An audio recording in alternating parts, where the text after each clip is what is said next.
16-bit era was undoubtedly the golden age of the beat-em-up, and yet the genre was almost completely absent during the early days of the PlayStation. So when it was announced that the developers of Tomb Raider were making a 3D brawler, it was greeted with plenty of anticipation. But would it live up to the hype and usher in the 3D beat-em-up, or highlight why the genre had yet to find its 32-bit footing? Let's find out. Today, we take a look back at Fighting Force.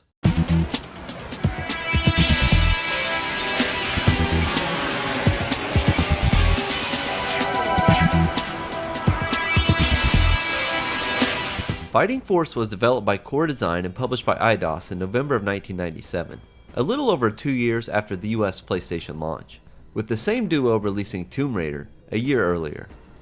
Fighting Force is a 3D beat-em-up where you punch, kick, and smash your way through the mean streets of New York, taking the core gameplay elements of your traditional brawler while moving things into the third dimension, with the game's atmosphere leaning heavily into the seedy, crime-infested landscapes that often permeate the genre. In fact, if the game feels a little too familiar, there's a good reason. Fighting Force was originally offered to Sega as a potential Streets of Rage 4.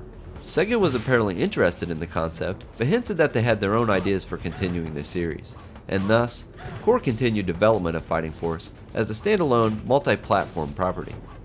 The game features 4 playable characters, each offering their own strengths and weaknesses, from the more well-rounded and balanced characters like Hawk and Mace, which offer a nice middle ground between attack speed and strength, the hulking Smasher and his ultra-powerful attacks, who also seems to hold the title of fan favorite, and finally the lightning-fast but weak-hitting Alana, a nice, diverse, albeit typical roster of fighters to choose from. Besides bashing your way through opponents, the game also offers a number of items and weapons, which can be picked up throughout, ranging from your standard melee weapons all the way up to guns, offering a fun change of pace to the game's combat. Graphically, the game looks passable for its time, with the inclusion of destructible environments being one of the game's standout features. The elevator level here, for example, allows you to pull away the railing to use as a weapon. Pretty cool. Another nice detail is like gaining access to an axe after smashing the emergency case. These all help to make the levels feel more interactive and serve as more than merely a backdrop to the game's action. In the July 1997 issue of EGM, Gary Keith of Eidos stated, "It's a 3D beat 'em up with Tekken influences. Basically, it's Streets of Rage taken to a new level." While noble ambitions, ultimately Fighting Force doesn't manage to break the mold when it comes to the genre, from the story to enemy and level designs that don't try to steer too far from the beaten path. But the most important aspect is just how well the action transitions into its new 3D environment. So let's jump into Fighting Force and see what it's like to play. The first thing that jumps out at you is just how slow your character moves. The default movement speed is definitely on the low side. This, coupled with a rather zoomed in view, lays the groundwork for a more subdued style of play. The game plays into this by mostly sending enemies one at a time. Although there are usually up to 4 enemies on screen, they don't all come charging in to attack at once. This leads to a more calculated and methodical approach, where things only get frantic if you put yourself into bad situations. You can run by holding R1, but this is best used to retreat back to create space between you and enemy fighters, or to quickly grab pickups on the ground. Holding the run button and pressing an attack unleashes an aerial attack, but it's a one-time hit that doesn't deal much damage, and is most useful to target enemies that have a weapon, where upon taking damage, they will drop them to the ground. Another thing that the game immediately highlights is destructible objects and the benefits of smashing whatever you can on screen. After destroying the police car on the first screen, you are given a bazooka. Bam! Just like that, a dang bazooka. While most of the weapons you acquire are powerful, the limited amount of ammo for each leaves them as more of a footnote than a staple of the combat. The game also offers a pistol and a shotgun, and while they are fun, they are difficult to aim correctly with such a zoomed in viewpoint, and should be treated more as a bonus than anything else. Another cool feature is if you run to the ending point of the level, before the screen fades, you start the next level with a weapon, and I love when games include these little extras. Destroying objects also has another important benefit.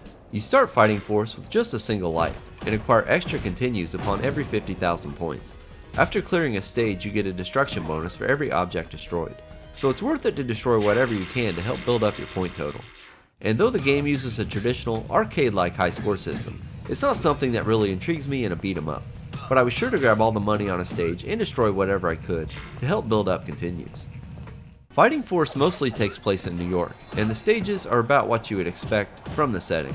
You start by ascending one of the city's skyscrapers and quickly move on to the typical streets, subways, and parks of the city. While mostly linear, the game does offer branching paths midway through, which is a nice touch that gives it a little more replayability. The second half of the game moves into a more sci-fi setting, as you choose between an air or naval base, with enemies that highlight these environments and move away from the typical street thugs that you see up to this point.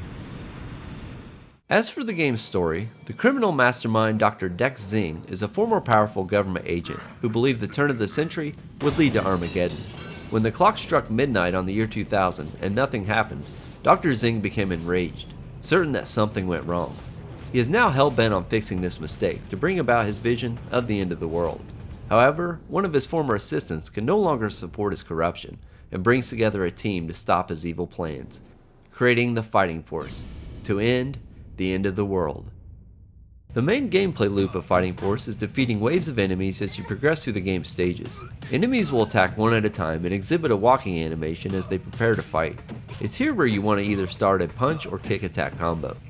This leads to a simple strategy of attacking until blocked, then grappling at close range, continuing this cycle until they are all defeated. While every other character does a limited amount of damage and disengages shortly after, Hawk can lock an opponent up and simply punch them until they are defeated. This really breaks the combat and makes Hawk the easiest character to play. You also have a special attack that can be activated by pressing X and circle together, but it does come at the cost of health. I really hate when games use this mechanic, and it's not something that I found myself using. And with the patient approach, you shouldn't be getting surrounded anyways. But this also highlights one of the game's headaches, where buttons are used for more than one purpose. Triangle does initiate a grapple at close range, but it also acts as a backwards punch, so there are countless times where you helplessly watch your character performing an unintended action. This also happens with X, which not only acts as the punch button, but is used to pick up items off the ground, leading to animation loops and taking damage when you're simply trying to attack your enemy. Considering the L2 and R2 buttons are unused, it would have been nice to see these utilized. Aside from your standard enemies, there's also your typical boss characters, which do look pretty cool and are much more difficult. They deal massive amounts of damage, so it's best to utilize all of the items and weapons at your disposal. Throwable objects do a surprising amount of damage, and are always a good strategy, given you have enough time to successfully pull off this attack. Or you can just cheese the game with Hawk's unlimited grapple attacks. Yep, even on bosses. As you progress through the game, there are a few scenes that transition you on to the next area, but there's nothing really noteworthy, and the game does a subpar job of conveying the story. You eventually reach Dr. Zing's island headquarters, and the final battle ensues. This is easily the hardest fight in the game, as you need to rely solely on your combat skills and aren't aided by any items or weapons. But a steady diet of attacks will whittle down his health in no time. Deliver the knockout blow, and you are then treated to the endgame cutscene. As Zing's island headquarters is destroyed, you see that he has been imprisoned and the world is now safe. The credits roll and the game is finished.